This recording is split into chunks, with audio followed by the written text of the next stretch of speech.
PRX.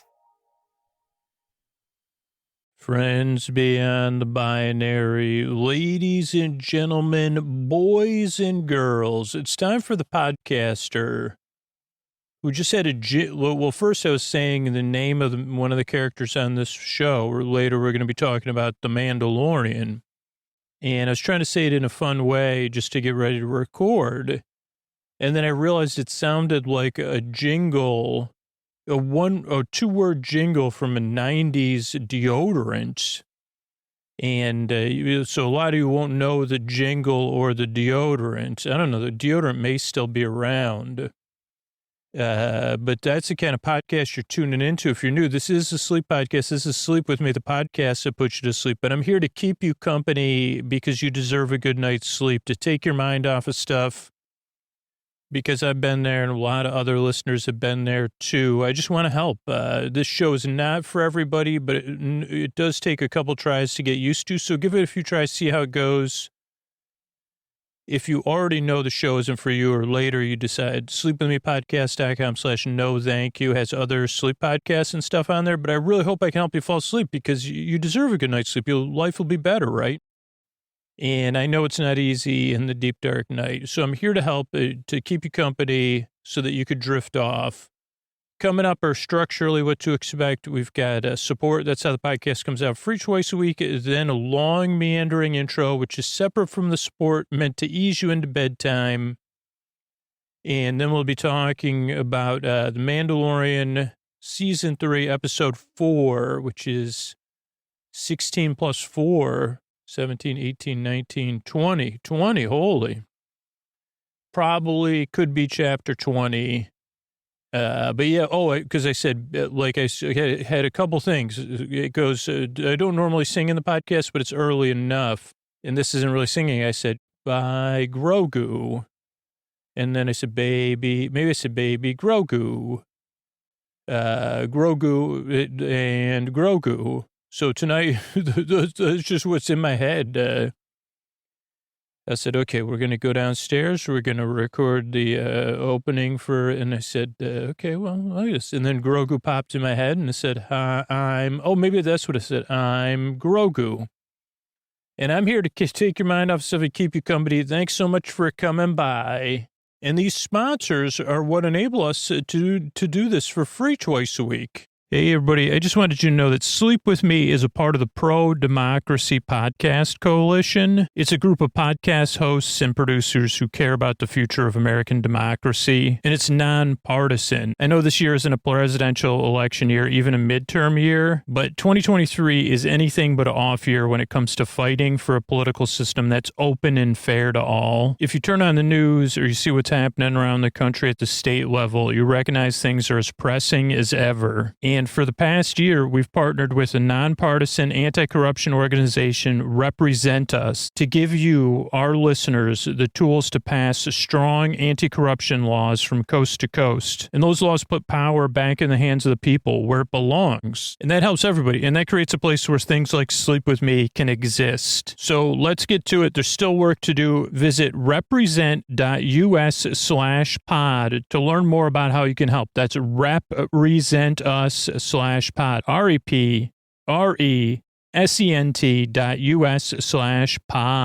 Thanks, everybody. All right, everybody, it is time to talk about tonight's sponsor, Helix Sleep. Do yourself a favor, take the quiz at helixsleep.com/sleep, because you deserve to be matched with a mattress that fits your sleep needs and your sleep preferences. So take that quiz, helixsleep.com/sleep, and see which bed you get matched with, and then think about the bed you're sleeping in right now and how much more comfortable you could be with a Helix. Because, oh boy, I just spent 2 nights in my Helix Dusk Luxe after almost 2 weeks away. And it was like getting into, like, you know, those cartoons where there's an oasis in the desert? It was like being in that oasis. Helix is a premium mattress brand that provides tailored mattresses based on your unique sleep preferences. The Helix lineup includes 14 unique mattresses, including a collection of luxury models, a mattress for big and tall sleepers, even a mattress made just for kids. And you just take that Helix Sleep Whiz and you'll find your perfect mattress in under 2 minutes. minutes. Which Helix works best for you? HelixSleep.com/sleep. And Helix knows there's no better way to test out a new mattress than by sleeping on it in your own home. And that's why they offer a 100-night trial and a 10 to 15-year warranty to try out your new Helix mattress. Everybody's unique. Everybody sleeps different. That's why Helix has you covered. They have several different mattress models to choose from, each designed for you and how you sleep. How do you like your mattress to feel? Do you want memory foam with that optimal pressure relief when you sleep on your side? Do you want more responsive foam to cradle your body in those stomach and back sleeping positions? Are you like Scoots? You want those enhanced cooling features to keep you from overheating at night? That's why when I took the Helix quiz, I said I sleep on my side, I sleep on my stomach. I like to sleep cool. I got matched with the Helix at Dusk Luxe. Not only is it the best mattress I've ever slept on, but the setup was fast and easy. Helix mattresses are shipped in a box straight to your door for free. American made. They come with that 10 or 15-year warranty depending on the model. And get this, Helix is offering 20% off all mattress orders and 2 free pillows for our listeners. You just got to go to HelixSleep.com/sleep. This is the best offer yet, and it won't last long. With Helix, better sleep starts now. So take that quiz at HelixSleep.com/sleep and let me know what happens. Thanks, everybody. All right, everybody. It is time for the Sleepy Supporter Zone in the Deep Dark Night United. I forgot what was important about the Sleepy Supporter Zone. Somehow, thinking about the show and the future of the show and, getting in between my ears. And I got so much feedback on that survey on the sponsor page. And the majority of it was either people that aren't in a position to support the show or that just get so much out of the podcast. And that's what the Sleepy Supporter Zone is always about, is celebrating the people that take action so the show can be free for everybody. Because Sleep With Me is supported by direct action, either through people supporting the sponsors or supporting the show. And I totally forgot about that in all of my concerns around the podcast. So I apologize. And we'll get back to celebrating and the people that supported the sponsors and let the sponsors know about it. Let me know about it. For the time being, though, I'm thanking the people that took the time to give me that feedback and re-energize it. I guess I forgot to be excited about the Sleepy Supporter Zone. So the main thing is, if you do support a sponsor, Helix, Air Doctor, AquaTrue, ZocDoc, please let me know about it and let them know about it so I can thank you, because that's what the Sleepy Supporter Zone is all about, is you taking action to support the show for everybody else and for you. And I want to thank some of those people, Krista, Kia, Rory, and Sebi. Thank you so much. So I'll probably rebrand this Sleepy Supporter Zone, the Deep Dark Night United. That's something I've had in my mind for a while because we do it together. That's what all the feedback reminded me. We're together in the Deep Dark Night. Deep Dark Night United. It does sound like a little bit like a little footballer thing. But thank you so much, everybody who took the time to let me know what you get out of the show and how important keeping it free for everybody is, and realizing that's what it's really all about, those feelings. Like, the reason we do the Sleeper Supporter Zone is to give the people that did that, took action, good feels. So I hope if you heard your name or you took action, you know how much I appreciate it, and so many other people do. And that is the end of the Sleepy Supporter Zone. Oh no, it's not. There's support for listeners. If you're in need right now, there's links you could take, like links you could connect with if you're having a tough time, including international resources. It's also about taking action to be a part of positive change, not just saying Black Lives Matter, not just saying stop AAPI hate, not just saying support Ukraine, but learning more and doing stuff. And there's links to resources where you could do that right in our show notes. And one of the things we're taking action on is building hygiene kits for people experiencing homelessness, supporting the Midnight Mission. You could do all those things at through our show notes, or you could learn more about the Midnight Mission just by Googling the Midnight Mission. Now, that is the end of the Sleepy Supporter Zone. Oh, Mystery Bard. A lot of people work hard helping out on this show. Who are they? Chris Posty Poster Son sounds like an earful. Wrote the theme song. Edits episodes. Carl W. the Legend. Also edits episodes. Ashley, Kenny, Scotty, Jennifer. Runner. Eric and the team at Astound or on the website. I am the Mystery Bard. I do the lullabies, yeah. I do commissions at JonathanMann.net. I'll write a song for you. Any reason at all. You can tell me the story and I'll make it personal. You see the kindness shine straight on through when the listeners form their own Facebook group. Keith, Stacy, Sarah, Julie, and Jennifer. These are your not Buy the merch and support the sponsors. You can find anything you want at sleepwithmepodcast.com. And we're so proud that we could dance. Rusty Biscuit, Lois, Hannah like banana. Leah does the transcripts. Thanks, Mr. Bart. Don't forget you can get your sleep phones at sleepwithmepodcast.com/sleep phones. Those are official Sleep With Me branded sleep phones with the Sleep With Me swag on there. Use Sleep With Me at checkout to get $5 off your order. And that's it. What do you say we slow it down and get on with the show? Hey, are you up all night tossing, turning, mind racing, trouble getting to sleep, trouble staying asleep? Well, welcome. This is Sleep With Me, the podcast that puts you to sleep. We do it with a bedtime story. All you need to do is get in bed, turn out the lights, and press play. I'm going to do the rest. What I'm going to attempt to do is create a safe place where you could set aside whatever's keeping you awake. If it's thoughts, things on your mind. So thoughts like thinking stuff, thoughts, feelings, anything coming up for you emotionally, like physical feelings, emotions, physical sensations related to, stuff that's there. It could be changes in time, temperature, routine. You could be traveling. You could have guests. You could be going through something. You could be anticipating something. Whatever it is, the only reason I go through that stuff is so you know you're not alone and that there's someone out there in the audience listening right now who can relate to how you feel, who's probably been through something similar. But a lot of us, myself included, we could probably relate to how it feels. That's why I call it the deep, dark night. And not only do I want to help, and not only do I believe you deserve a good night's sleep, there's a lot of other people that you don't even know that can relate to how you feel, that want something better for you. Because you deserve it. You do deserve a bedtime that'll make your life more manageable, a bedtime you don't have to dread, a bedtime you feel neutral about. And because I've been there. That's the thing. I can relate to how it feels, but I've also been there, dreading bedtime. Dreading Sunday night on Friday evening, and definitely afternoon on Saturday. Holy cow. And the thing is, if you get the rest you need, your life is going to be better. It'll be more manageable. And ideally, you could be out there flourishing. So that's really what I want. That's really what I'm here for. And I'm really happy to be able to try to help or to make you feel less alone in the deep, dark night. So what I'll do here is I'll send my voice across the deep, dark night. I'm going to use lulling, soothing, creaky, dulcet tones, pointless meanders, and superfluous tangents. All to go off topic, or not on purpose, unfortunately. I lean into it, but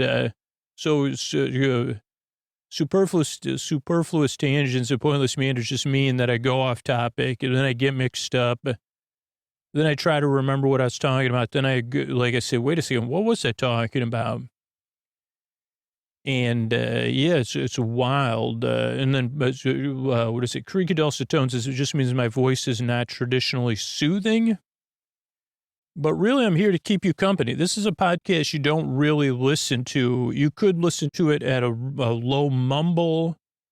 You could listen to me under a few pillows or blankets across the room, or you could listen to me up close. I'm here to help whether you're listening or not, but most people at first you find, oh, this is something you're going to forget about tomorrow. You don't need to remember, or I'm just out of focus, or you're pretending to listen. I mean, that's the most active version of Sleep With Me, is at least initially say, oh boy, Scoots, there Scoots goes talking about wondering what the difference once again between antiperspirant and deodorant is. And then Scoots will probably link it to Don Draper somehow. Be like, well, that's the kind of great idea Don Draper would come up with for those companies. He'd say, if that would be there was a show called Mad Men about the advertising. I don't know what era it was because my mind is so not reliable. We'll say the advertising business between the 50s and the 70s. I think it was the cusp of the 60s, right? I don't know. But Don Draper was like an idealized character, who was like this advertising genius. Also devastatingly handsome and charming, and seemed really cool. But Don Draper would always come up with these great ideas.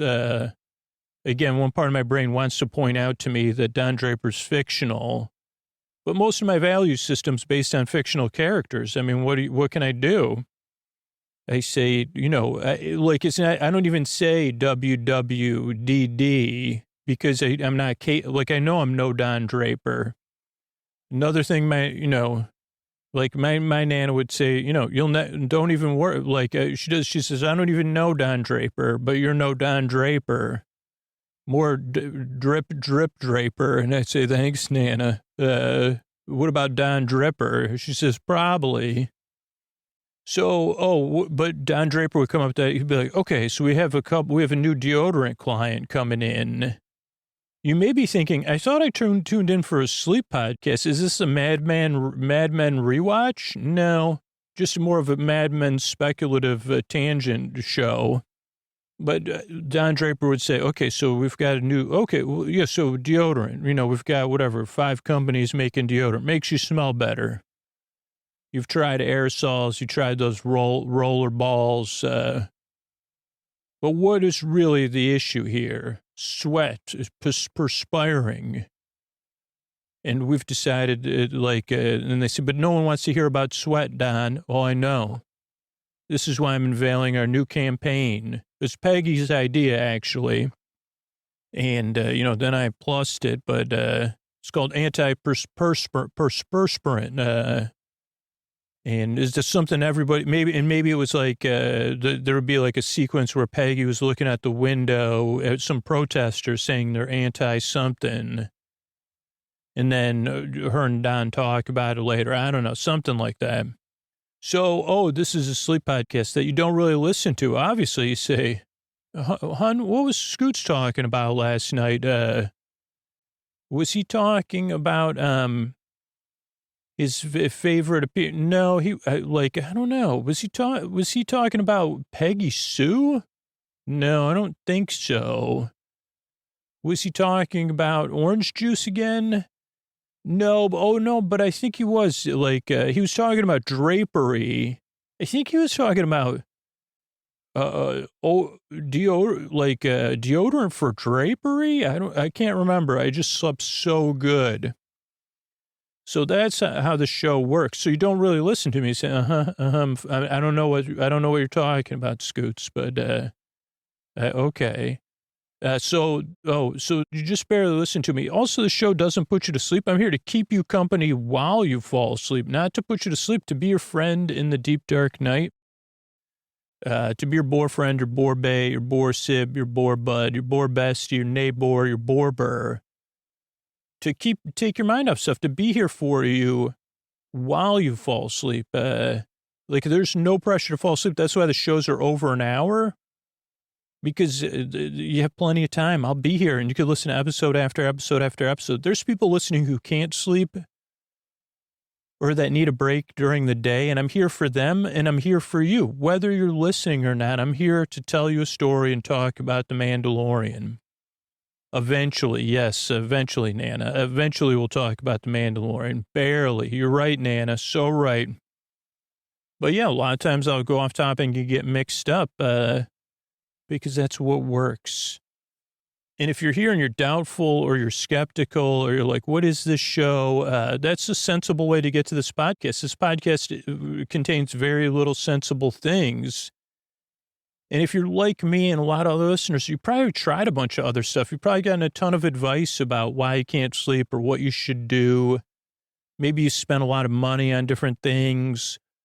Or maybe you're just like, tonight I got to get some sleep, and you're searching or somebody told you about this show. So if you get here frustrated, I understand it. And then if you're even more frustrated when you get here, that makes sense too, because this show does not follow a traditional format. And the real reason I made the show was because I had tried other sleep stuff. And I said, how come there's not something that's like a friend, that's like a strange friend that's just going to talk to me? Like, why does everything have to have, this layer to it, and I can't even describe the layer. And it's like I don't need I don't need any kind of performance pressure at bedtime, even if it's like, can you imagine the starry sky? Oh no, I can't.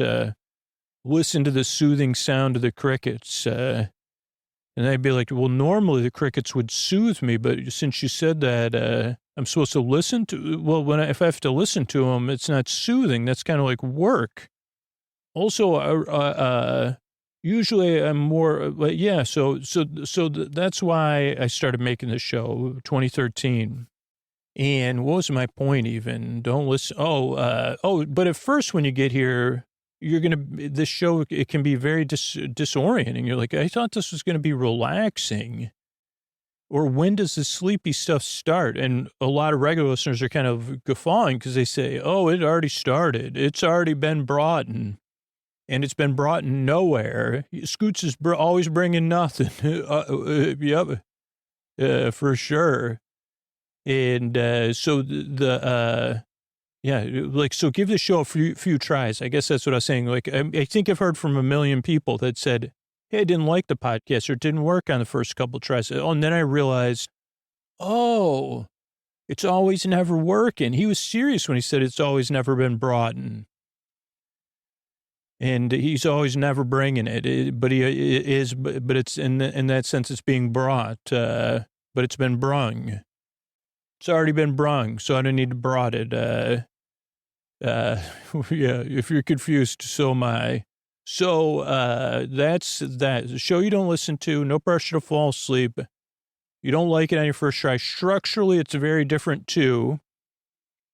And the reason it's structured the way it is just to benefit the most amount of people. So it starts off with a greeting, friends beyond the binary, ladies and gentlemen, boys and girls, so you feel seen and welcomed in.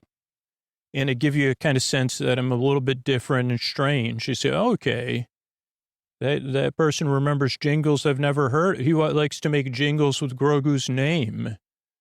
So there's that part. Then there's support. So the show could just come out free twice a week. And the support makes that possible. Then there's an intro, which is separate from the support. And I just want to point that out because sometimes when people don't like the support part, they lump the intro in with it and they say, oh, it's like 30 minutes of ads. But the intro is separate from the support. It goes for like about 20 minutes or so. And it's a show within a show meant to ease you into bedtime, to introduce the podcast in a different way every single time, over 1,200 times, I think. But so that it's familiar if you're a regular listener, but it's also just kind of creating a buffer between like getting ready for bed and getting in bed, or it can be part of your wind down routine. So that's the intro. And then between the intro and the story is support. And then we'll talk about the Mandalorian. And if you've never seen the show, that's fine. Well, believe me, it's got so much cute stuff in there.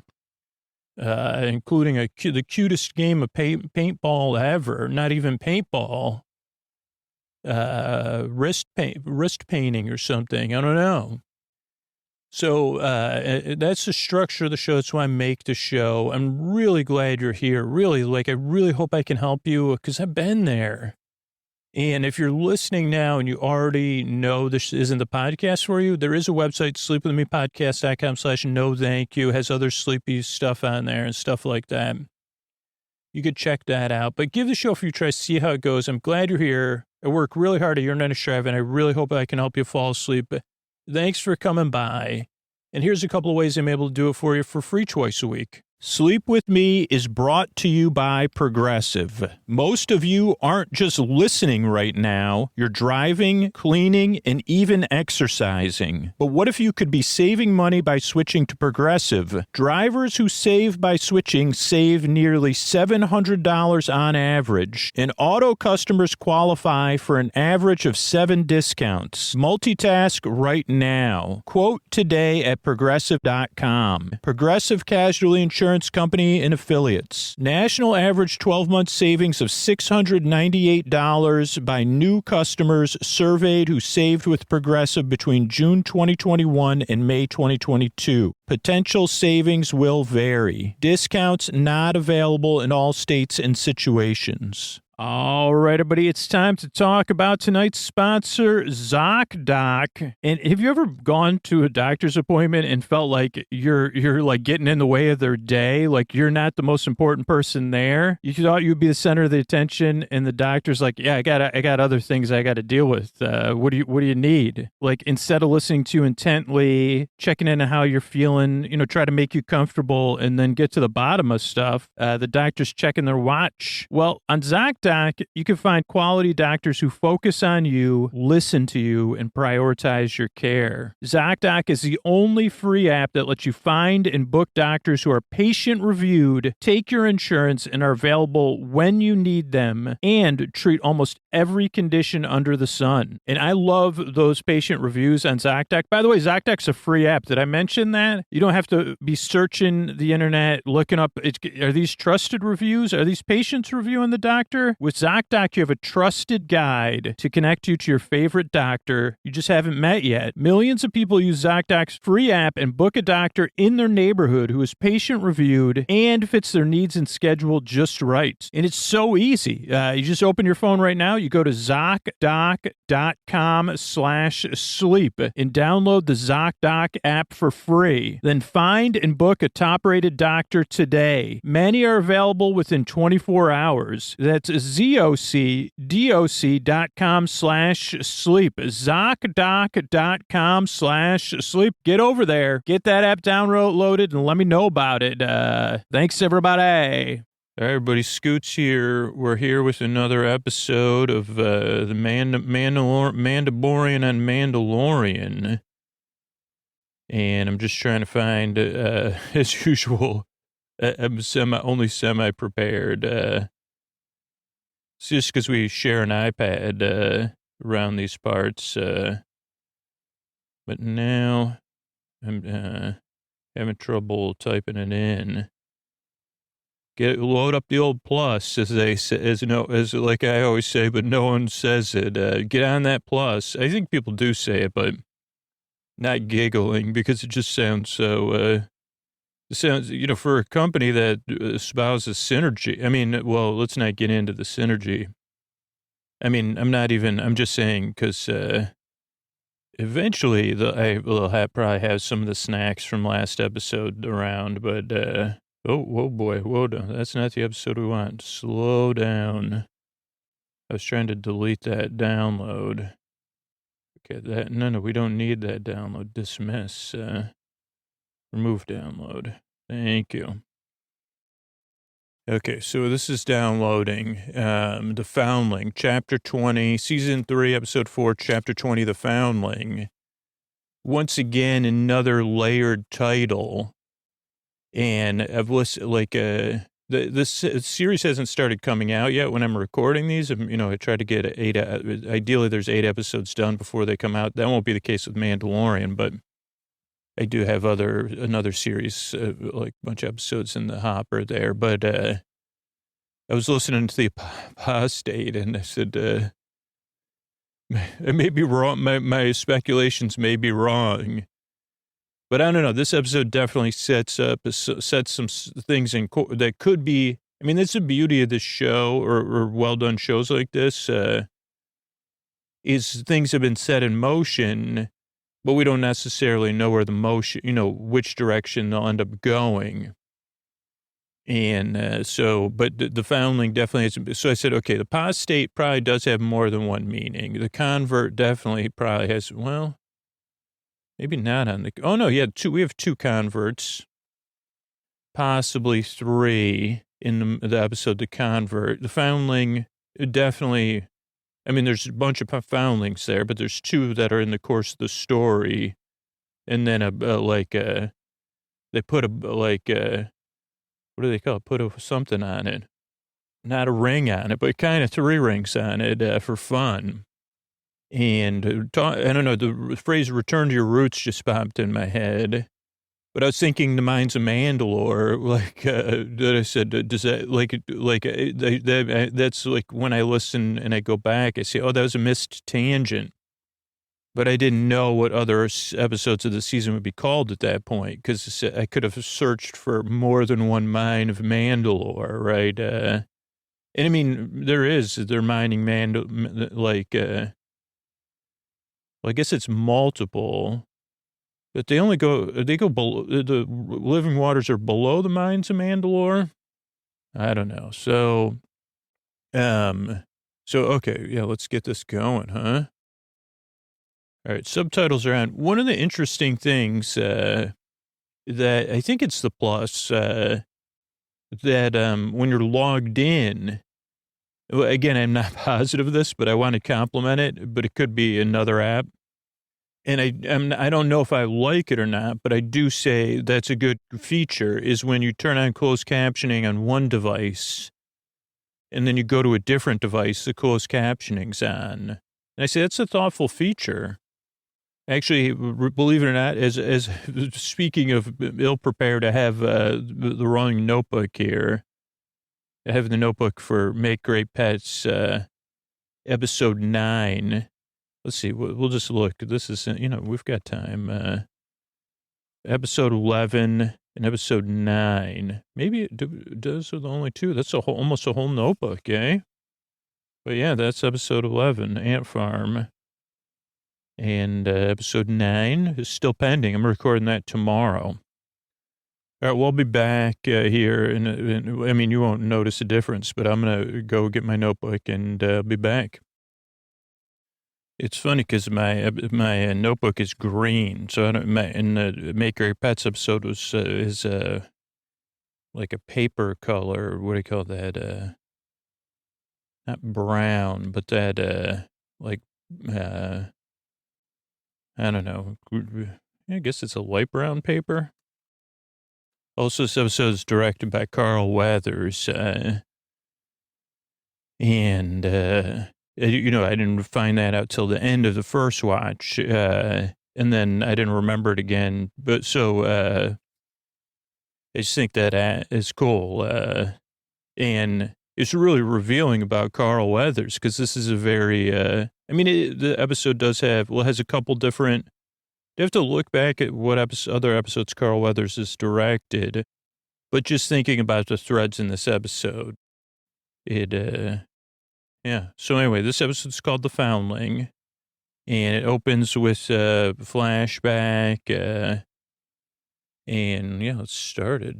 We got the little Disney Plus original. And the recap, I swear on my name and the name of my ancestors. This is the Foundling from episode 1. I swear on my name and the name of the ancestors. I shall walk the way of the Mandalore. And then the Mandalorian saying it as he goes in and takes a bath. Then they say Din Djarin says he's got the living waters. We see the mythosaur. Din Djarin, you're redeemed. Bo-Katan, Kryze, you're also redeemed. I don't walk away. Did you bathe in the waters to take your helmet off? Then you welcome here. You may join our covert. Bo-Katan of Clan Kryze. You're one of us. Kryze. Get the back padding. And then we get the Lucasfilm Limited and the Disney, whatever it's called, Star Wars thingamajigs. And yeah, then what else we got? Oh, so it opens with we get great views, mountains, whatever this planet is they're laying low on. And there's drills going on. Really beautiful shots. Water, vistas, scrub. And then all sorts of drills. There's more Mandalores than we knew. So this shows there's a large number of Mandalorians there. I mean, I'd put it at maybe high, double digits, maybe triple digits at various ages. They're all doing different they're staying in practice, and Bo-Katan's walking through, looking around. And we get the sense of, I don't know, I get the sense, where's this going? And so just a fun little sequence of practice, kind of like sports practices, like Bo-Katan is kind of observing. And then a great flip you on your head sequence that gives you a little bit of laughs, especially on a rewatch. And it did take me the rewatch to figure this out. It did not figure it out on the first one. But we have, and so I won't spoil it for you, but it seems like Baby Grogu's working on force practice. But one of the things is a crab. And then his papa comes and says, put the rocks down, kid. It's time you learn with the other foundlings. You say, what? Papa? And then he says, do I have to be the only foundling that gets carried? I mean, Grogu likes it. And then we get more comedy, a comedy reveal. Or maybe not it's comedy reveal, but it's just a nice reveal. And we see all the foundlings practicing. And Mandalorian says, next challenger. And Grogu makes a couple sounds. And the kids are like teen to I guess they're like middle schoolers. So Grogu is not even up to the kid's knee, but like he's only halfway up these other kids' knees. And I guess I got to rewind it for the dialogue because even Grogu's like looks at the kid who's the foundling from episode 1, like really, he's the next challenger. Bo-Katan says, dude, like, are you sure about this? He goes, he's going to go from foundling to apprentice. He's got to learn. And then he calls over a judge. He calls this guy judge, get over here. He challenges, too small. I'm his ward. Override. Grogu's no override. What do you want him to do? And he goes, wrist paintball. Okay, get the wrist paintball things. The other kid is the foundling, who would call the rescue kid because this is the second time. This kid must have like a unique odor to him. I mean, I'm not even being insulting. Like he must have a unique odor signature because he, these beings on the planet love this kid. Like some people say with skeeters, and I'm particularly one of those people. I'm not sure if it's our humidity or our scent or it's just our projection that we like feel this way.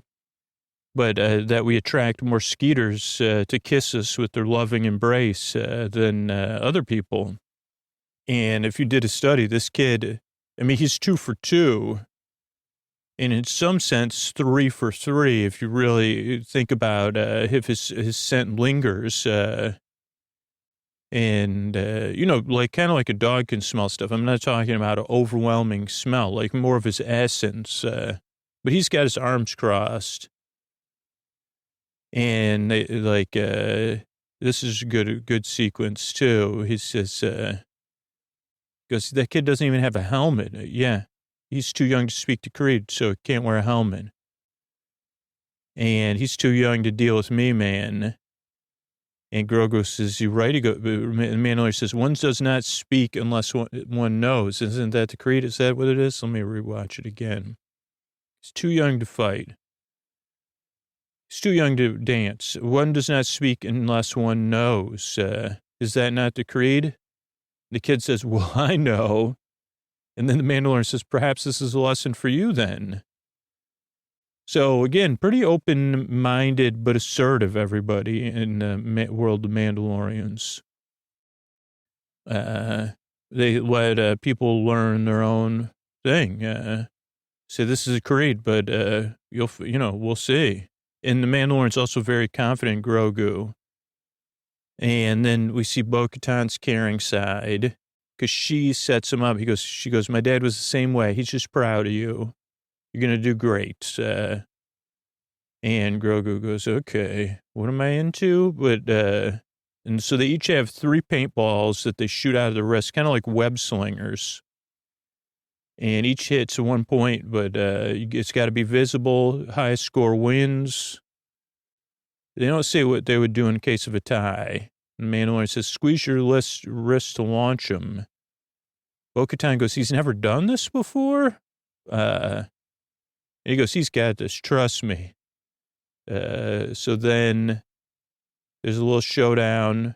Paintball 1 to a kid rescue. He gets paintball 1. Grogu looks back at him, says, don't look at me, look at him. Says, ready, paintball 2. And then Mandalorian says, I've seen what you can do, Grogu. Focus. Come on. Show him. It's okay. You can be yourself. I mean, that's really the message. And Grogu goes, okay. And they say, okay, ready, get set. And then Grogu does a double flip and then triple shot. And also I noticed his ears were in different levels when he was getting ready to do that.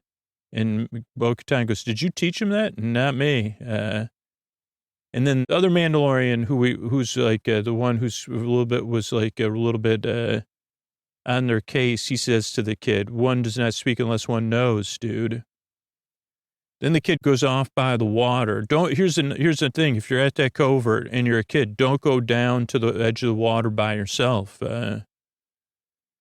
And a big bird comes, thinks it's like one of its foundlings, a bird foundling, and picks him up in a loving embrace and says, let's go back to the nest, honey poo. And I guess this is something probably from like Warner Brothers cartoons, but in the world of Mandalorian, they say, you can't do that. This isn't a Warner Brothers cartoon. So 4 Mandalorians go after this big bird, follow it through these canyons. And the Mandalorian, and then I think it seems Rizvala or Pizvala. He follows. He runs out of gas, or somebody runs out of gas first, then Pizvala or Rizvala. I'll figure out his name. Don't worry. Maybe I won't, because a lot of times it has their name. Then the Mandalorian runs out of gas with him, and Paz something. He says, we ran out of gas. It always gets away. But then we see Bo-Katan's ship following the bird. It says, my ship's got plenty of gas, so don't worry. Then we go to the title scene, The Mandalorian, and Chapter 20, The Foundling. And hey, let's pause it and look up what foundling means. How about that, right? Okay, we don't want to do that here. Let's see. Okay, so from the Oxford thing, I'm going to give you basics, but cared for by others. Yeah, so, what's the difference between foundling? Many characters in literature are foundlings. Oedipus, Superman are 2 famous foundlings. Oh, that's like Superman. Yeah, they said, hey, I found you, and now we're going to take good care of you. So, yeah, I guess so. That's then let's see the Wikipedia. I mean, I think it has the same basic thing. When the Mandalorian was an actual foundling. It's interesting though, because but it's also a term, because kid rescue, I don't know everything about Mandalorian culture, but kid rescue doesn't seem to be a technical founding. But yeah, it's a term used by Mandalorian culture for children who are adopted by people of the Mandalore. That's from StarWars.fandom.com. So, yeah, okay. So, we get a great shot here, 7 minutes, 53 seconds. We get a lot of quality jet trails in this. And this one, like, kind of shows daytime. We get these mountainous, desert mountain vibes, painted desert style. And Bo-Katan's ship is streaking across the sky with a cool jet trail. And then back at the covert, and they go out, and it says, I kept a high altitude, followed the bird, know where the bird is. We'll just get together and we'll muster things up and go find the kid. And she has a 3D map. She says, see these tall things, a great place for a bird's nest, a giant bird's nest in this case, long ways away. Bo-Katan says, I'll get him. Paz says, it's pretty high. Can't use jetpacks. And this is an important one. I did want to look this one up. So Bo-Katan says, they say, no jetpacks. We're going to have to sneak up there. Bo-Katan says, these are no higher than the peaks of Morat. Well, I'm at the Star Wars fandom site. Let's look this up. It's Kyri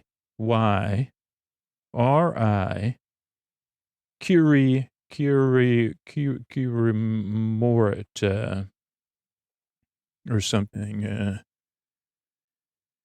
This is in under the Legends, Northern Hemisphere Mandalore, 21 BBY. I don't know what that means.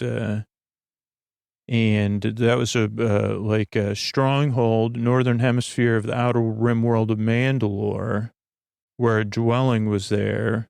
And it was from the Skirata clan, and a refuge for any clone trooper or commando who wished to desert the Grand Army of the Republic during the Clone Wars. So this is good information. Following the rise of the Galactic Empire and the Jedi, the thing where Order 66, which we'll get into, we could go into that right now.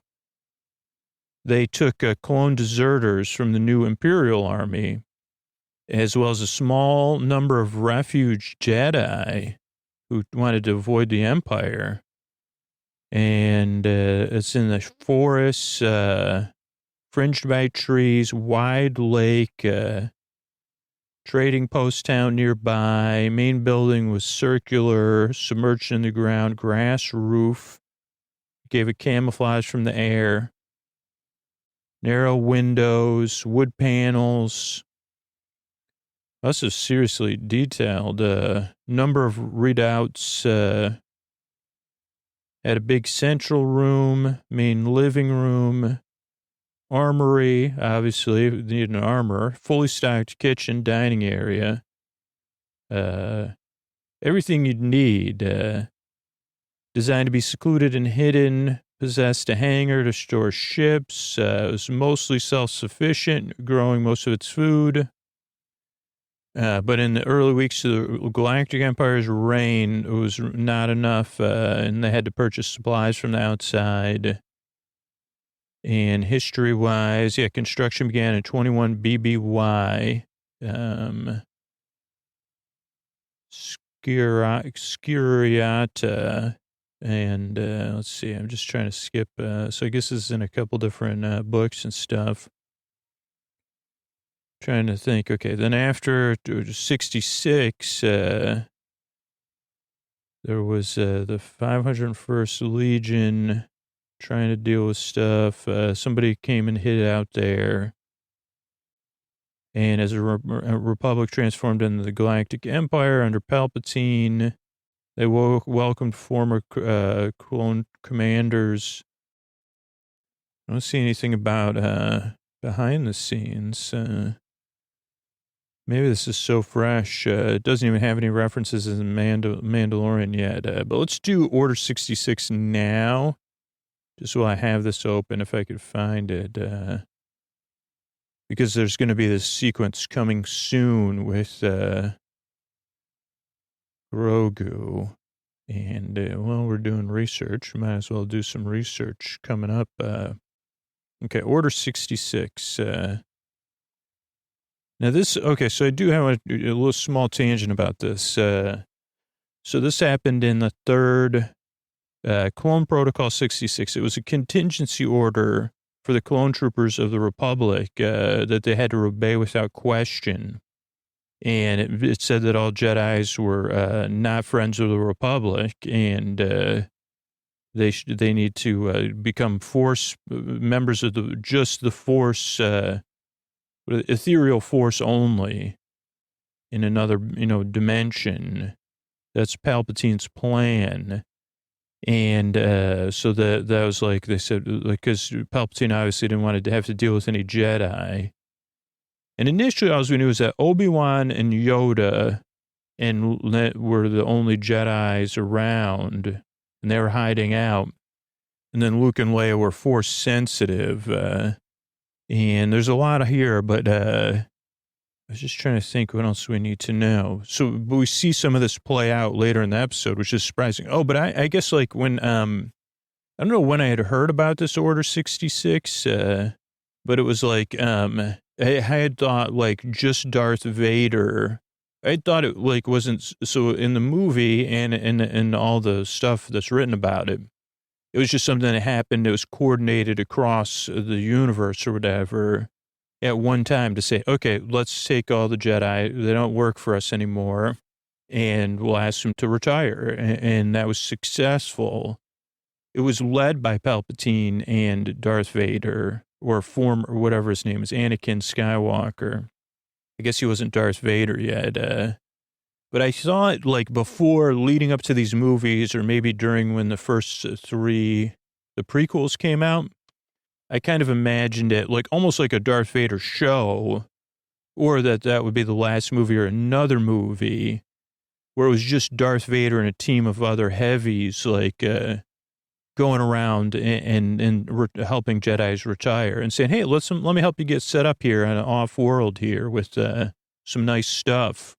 Like, I thought that would be interesting, but that was just my fantasy. I didn't know anything about Star Wars history or anything, but I was like, oh, that would be cool to watch.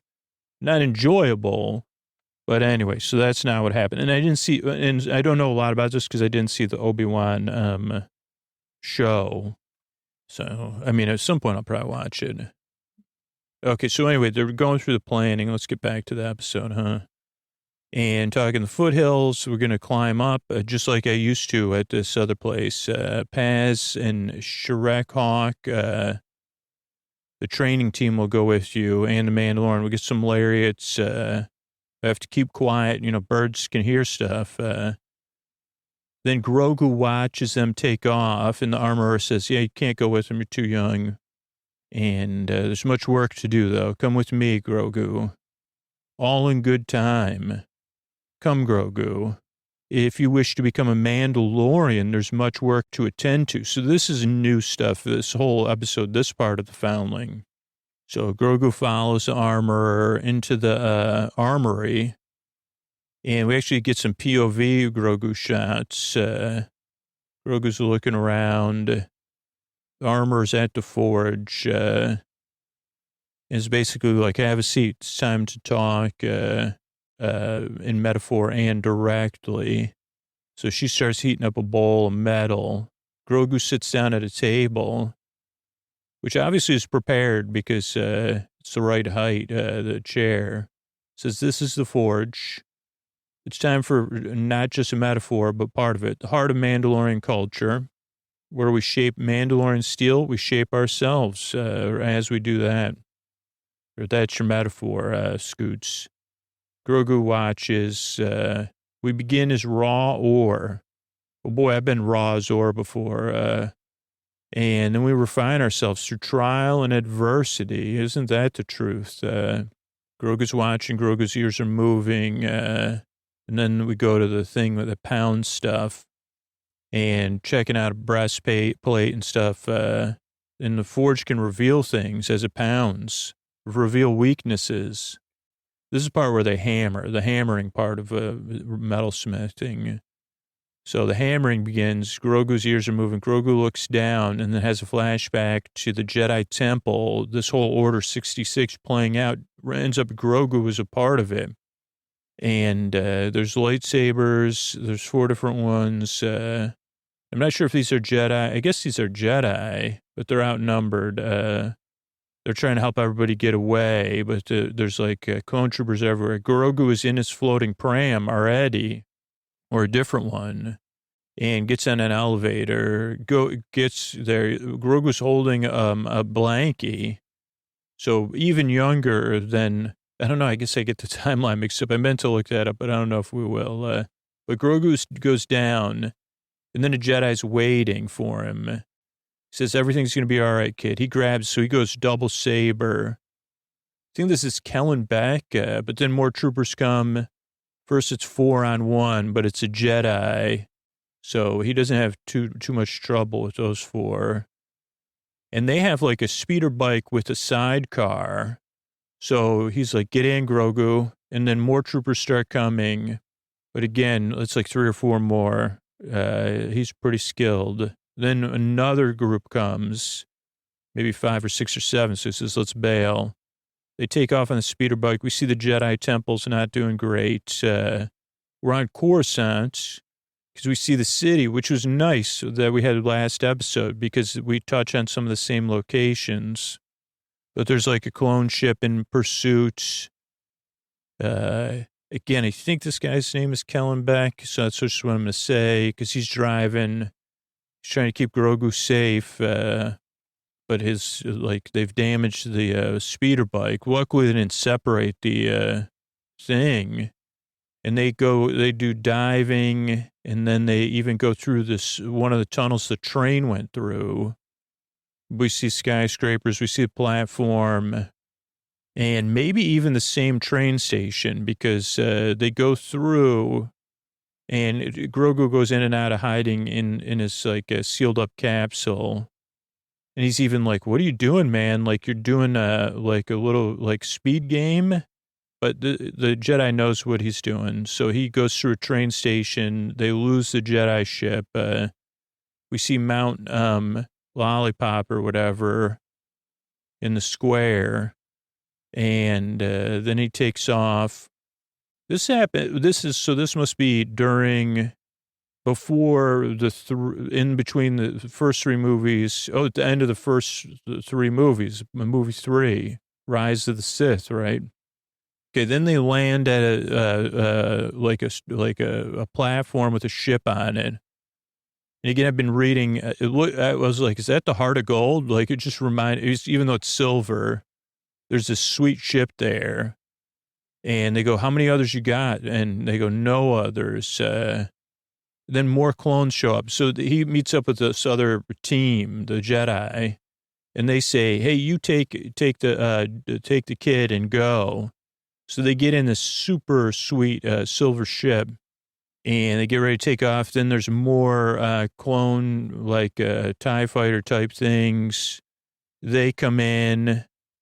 They take off. So then we have a little pursuit. Grogu's like, oh, boy, we leave the atmosphere, which is amazing.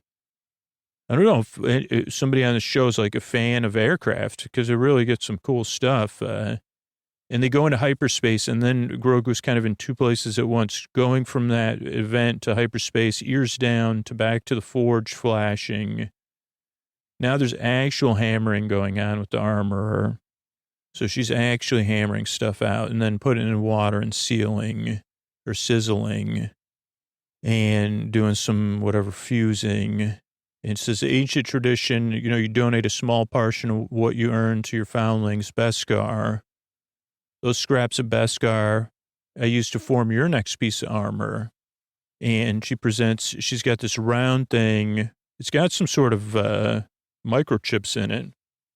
And she goes, Mandalorian steel will help you keep you stronger. This rondelle, I guess I got to look that up. But she puts it on his chest. It's a round thing. And he already has on like chainmail or something.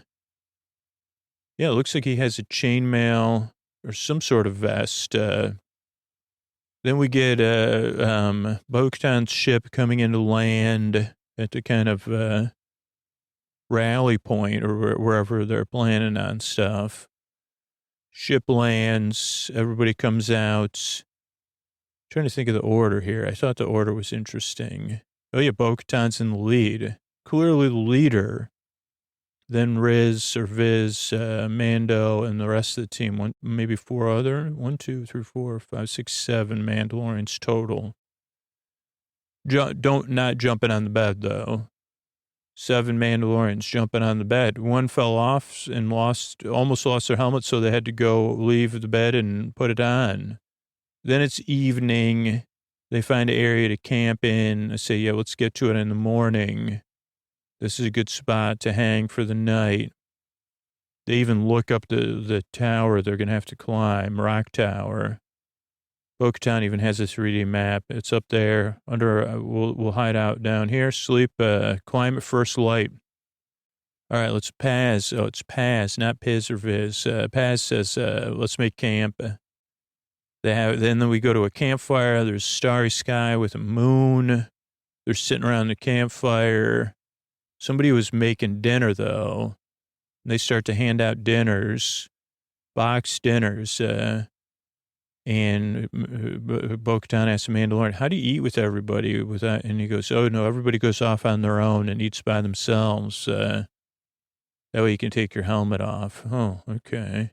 So I thought that asking questions is a great idea because I would have just taken my helmet off and been like, what? I got to eat, yo.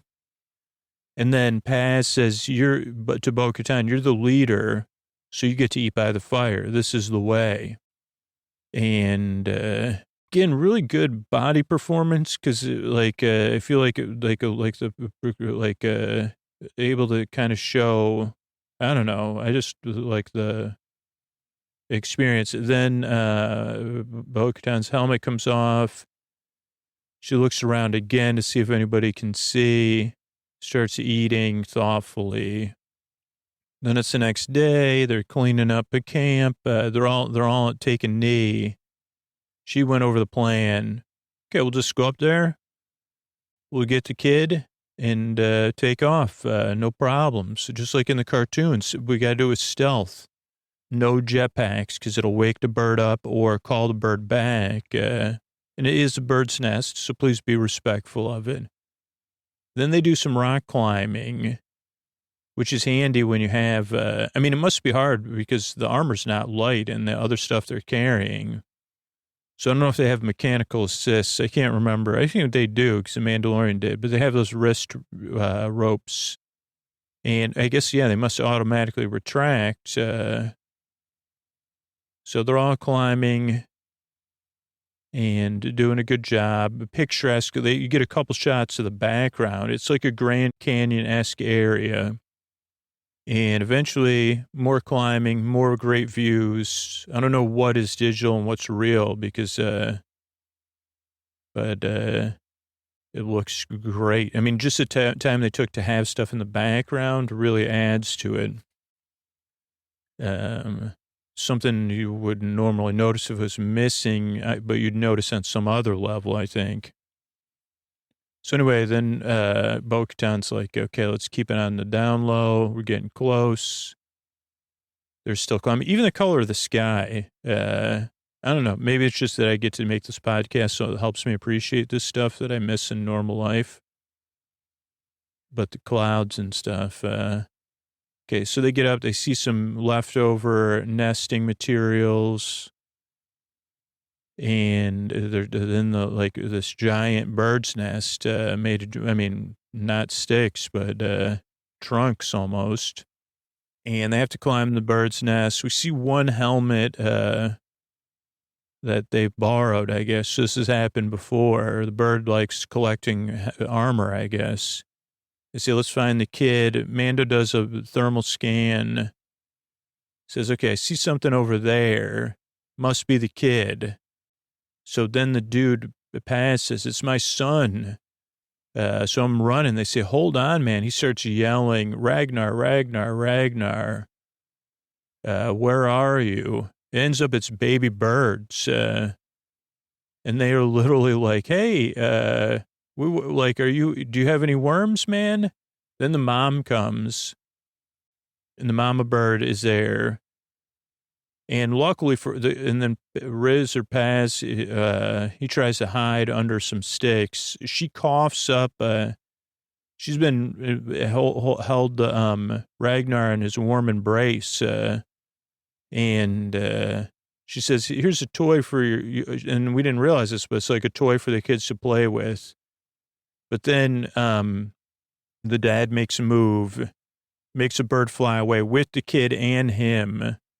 So she's holding on to both of them now. He tries to get away. It doesn't work. And Bo-Katan almost rescues the kid, but she gets winged, hit by a wing, and she starts to fall. One of her shoulder pads falls off, her shoulder protectors. She recovers her balance. Obviously, now we're on ticking clock as far as how long their gas is going to last. Mando, they start shooting like kind of ropes or web slinger stuff at the bird, trying to slow it down. And eventually Bo-Katan gets close and holds on and tries to get the dad free, which she does. She says, hey, let the dad go. So he does. He just manages to land. and he's out of gas, physically out of gas. I don't know about his jetpack gas. Then everybody, there's other Mandalorians helping. They're all trying. And then the Mandalorian, he makes this move with first he shoots a web slinger, slows a bird down. Then he goes like a cannonball to help the kid and catches the kid and flies him back to his dad. But he does this cannonball move, which is interesting. And then we get the bird lands, and then the turtle is there because the turtle's like, you smell like that kid I wanted to kiss. I just wanted to see what flavor he was. So then those two go and hang out. And Mando brings the kid back to Paz. Is that his name? Ragnar and Paz? Yeah, Paz. And he says, thanks. And the Mandalorian says, this is the way. And then Paz says, this is the way. Paz, and Ragnar. Okay, then we return to the covert in Bo-Katan's ship. And this is like a fake ending almost, because you think the joke is it's kind of a joke. I'm sure it'll pay off. But so the ship door opens up, all the Mandalorians and Grogu and the armor gather around. And the first people off are Paz and Ragnar, and everybody starts cheering, and they do a forearm metal clap. Grogu's ears go up like, where's my papa? They do some handshakes. Then the Mandalorian and Bo-Katan come off. And the Mandalorian, first thing he does is pick his kid up. He goes, Dad, I'm trying to be a foundling, man. And then the armorer goes, Bo-Katan, great work. It's the highest honor of the creed to get a foundling from a bird's nest. Bo-Katan says, this is the way. This is the way. By the way, I got 3 more foundlings in need of care. And they bring the baby birds. And by the way, these are giant baby birds. So I'm sure they will. Oh, hatchlings are called. And they it's very comedic and cute and interesting because you say, that's nice of them. And they are actually foundlings. So we get a triple foundling. Well, 3 more foundlings. They could be powerful. And then the armorer says, by the way, it looks like your thing's missing. Let's fix it. I can't replace it with the modern refinements. You want it with the signet of the night owl? Bo-Katan stares and she says, would it be acceptable to wear 1 pauldron of the night owl and 1 with the mythosaur? And mythosaur belongs to all Mandalorians, they say, so it's always acceptable to wear. I'd like that, Bo-Katan says. And the armor goes to work. We get, thinking shots, working shots, and, armor shots. Don't think we're going to put it, I don't know if we do, we get a pauldron or like a decorative mythosaur on there. But we don't, I don't know if we got, what do you call that stuff? Primer or how many layers of paint. But if it's Beskar, maybe that's like totally. And, so then Bo-Katan says, by the way, have you ever seen a mythosaur? What would you say if I saw one? You saw what? Mythosaur. Oh, in a dream? Yeah, it's a good dream to have. I'd say you're lucky. A vision of a mythosaur is always good. No. I saw an actual mythosaur, in the deep waters, the living waters, the bath waters. When you choose to walk the way of the Mandalore, you will see many things. And Bo-Katan looks up, but it was real. And the armorer says, this is the way. And then Bo-Katan turns to the camera and then looks at the mythosaur idol. And then it cuts to our pictures directed by Carl Weathers. The first one is a very green Grogu with the crabs, very happy and cute. Then the Grogu at dart practice.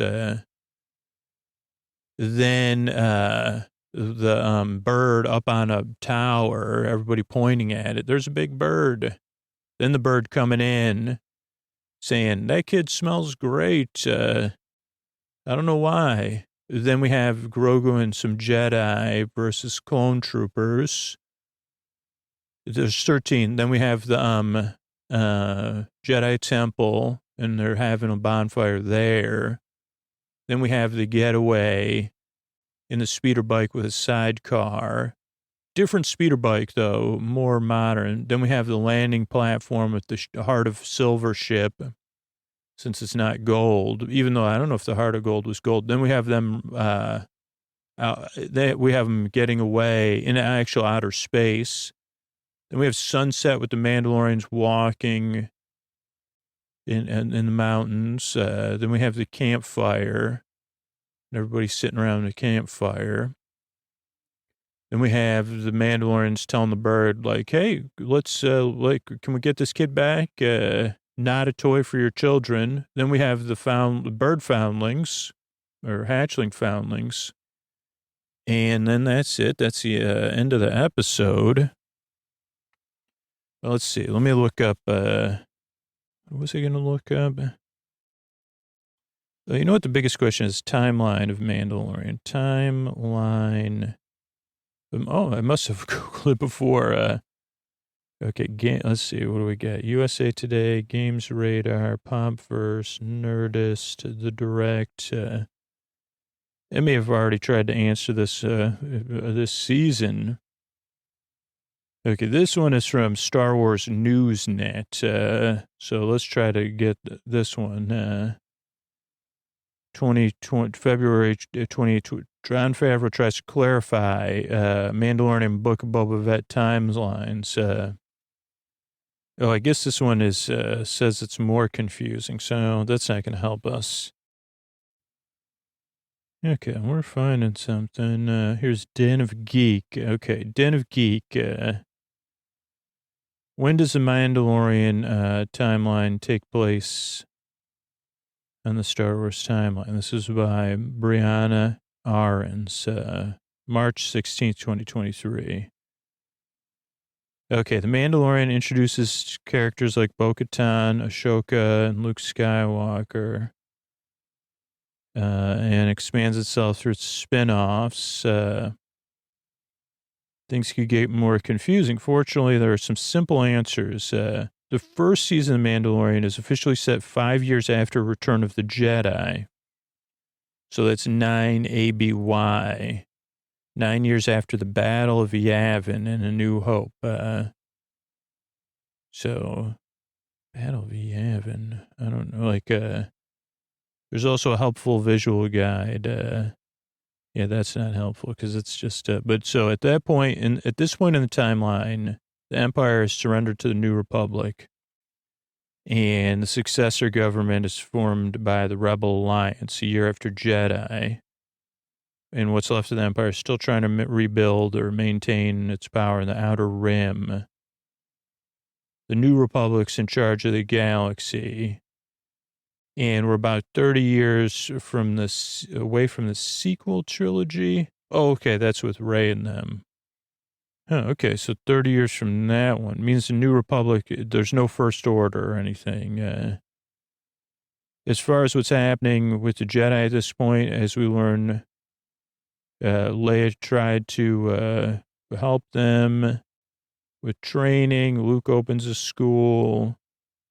So Luke decides to open a school on the planet to teach a new generation of Jedi. Grogu becomes the Academy's first student at the end of Mandalorian Season 2.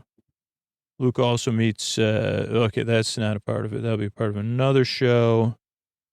How much time's passed between seasons? Grogu returns to Din is less clear. Showrunner Favreau said it's many years. I heard it was 5 years, so it was clarified from something like that. I don't know. But, okay, so it's after Return of the Jedi, but before. I mean, that makes sense. That's what I thought it was, but let me see. I'm trying to think if, okay, so season 3 is happening at some point between 5 and 6 years after Return of the Jedi. There you go. That's the answer. That was the answer I was looking for. So, all right. Well, thanks everybody for listening. It's the end of this episode. We'll be back with more Mandalorian coverage or more sleepy stuff soon. Good night, everybody. All right. I want to thank everyone who's been sharing and spreading the word on Instagram. That's a huge free way to help the show out, is just to spread the word about the podcast, let other people know about your experience with it. So let's see what we got. Sarah, thank you. Thanks, and good night. Third Eye, thank you, thanks, and good night. Goat Shack, thank you, thanks, and good night. Emily, thank you, thanks, and good night. Mal, thanks, and good night. Brian, thank you, thanks, and good night. Maureen, thank you, thanks, and good night. Jake, thank you, thanks, and good night. Twin, thank you, thanks, and good night. Priya, thank you, thanks, and good night. Semi-bold, long-time listener, thanks, and good night. Live joyfully, thank you, thanks, and good night. Lily, thank you, thanks, and good night. Georgia, thanks, and good night. Allie, thank you, thanks, and good night.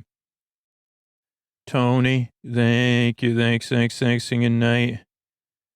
9976820. Oh no, that's an ad.